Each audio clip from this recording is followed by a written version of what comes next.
I've got this ring light action going, reflection in my glasses, and it's a bit distracting, so I'm going to try and keep my head at a specific angle. Good morning. When I never felt bad, come on, yeah. Yes, good morning. It is New Year's Eve, and I'm here to talk about resolutions. I don't think we need resolutions in our lives, but at least not in the way that some of us define them.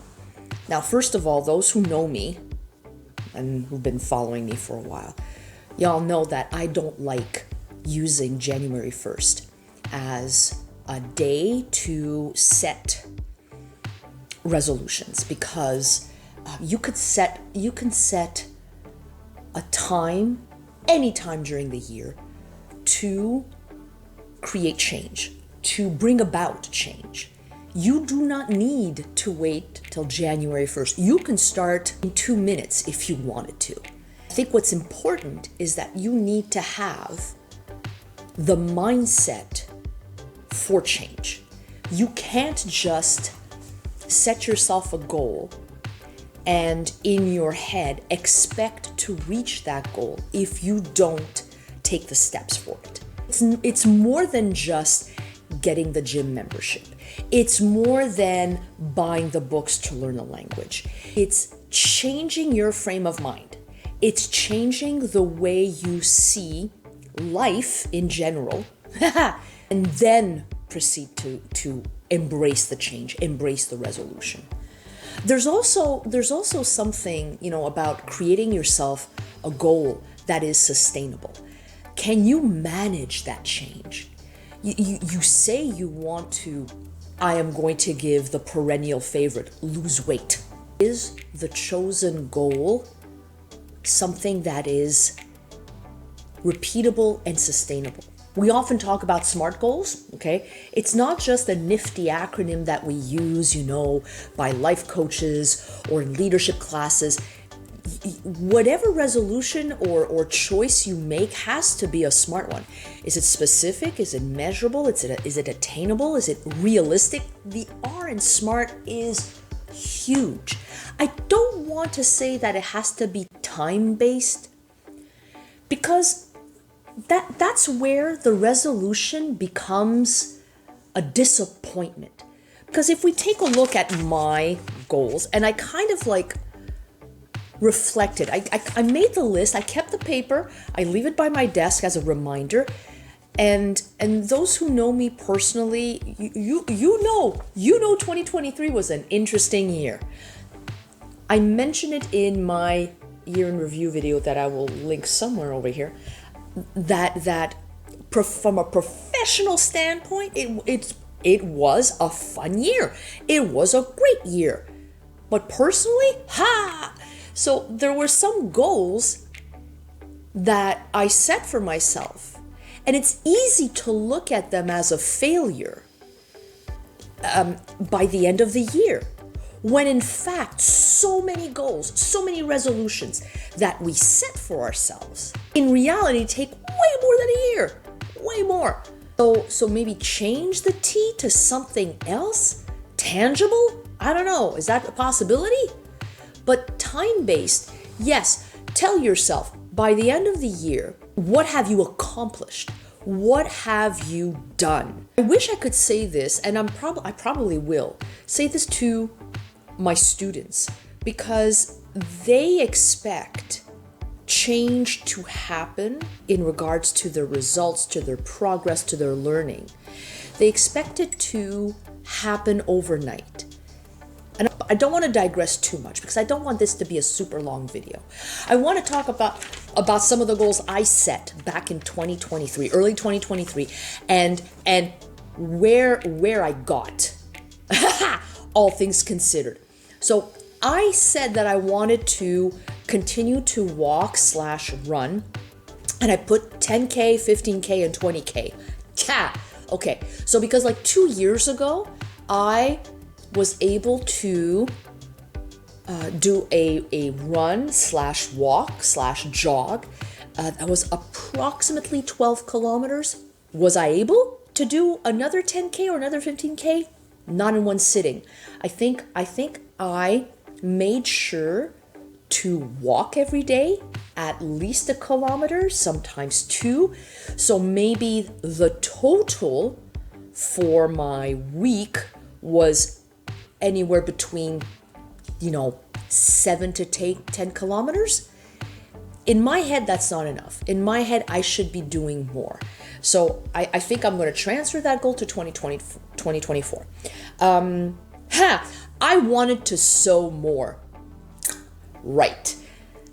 It didn't happen quite the way I wanted to. I ended up sewing a blanket, okay, made from my old hoodies. So I've accumulated a fair number of grad hoodies from my previous school. I didn't want to throw them away. I have too much attachment to those hoodies. So what I did is that I cut them up and I turned them into a blanket. Is it the kind of sewing that I had envisioned back in January 2023? No. Pas tout, mesdames et messieurs. But I did some sewing. So is it a complete fail? Not quite. Practice Japanese and Greek. That was the other goal. So yes, but I need to do a bit more. Now, I did go to Greece twice, so I ended up practicing my Greek a bit more than I expected. But I think I have to take more concrete measures when it comes to learning Japanese. I am improving. There's still work to be done. I think I need to take more tangible, more pragmatic, more measurable, specific measures to really progress. Purging. Okay, so I think I've changed my outlook when it comes to things. I don't know how else to describe it, but I need to declutter my life, to organize myself better, and one of those ways is to do some massive purging. I did do some ongoing purging of my closet, purging my crafts. Now, I haven't done enough of that, and I think it's going to be one of the things I'm going to do this week. But I think, and I'm not the only one to think this, if you want to do the research yourself, I think one of the best ways to organize yourself, yes, buying those cute little bins, those wicker baskets, or those boxes, and organizing yourself is a great way. But how much of that stuff do you need that you're putting in those baskets? So I'm a firm believer of minimizing the stuff that you have, that you possess, is going to help you organize that life. And I put down dance. I don't understand why I put that down. Was it to do more choreographies like I used to do in the past? So I there's a question mark next to that one. I think I'm just going to transfer those things. Maybe, I don't want to say I want to abandon sewing. That's not. But I looked at that goal last week and I said to myself, oh, that sucks. I didn't sew enough. So there was that disappointment, a feeling that came automatically because I saw that and I was reminded, oh, why didn't I do that more? So I think I have to not be disappointed and just view the progress that I made. Was that progress sufficient? Was that progress fulfilling?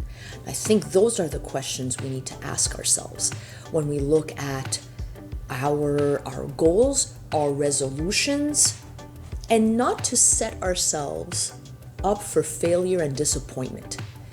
Make it manageable, make it authentic, make it meaningful, and make it sustainable. Is it something that I can continue no matter what happens in other aspects of my life? No matter the other obstacles that I face, is it something that I can pursue regularly and be open to change? Because sometimes you need to have that growth mindset. in order for those resolutions to succeed. On that lovely note, folks, have yourselves a happy new year. Don't do silly things. And if you're going to spend New Year's Eve at home, make it memorable. Bye.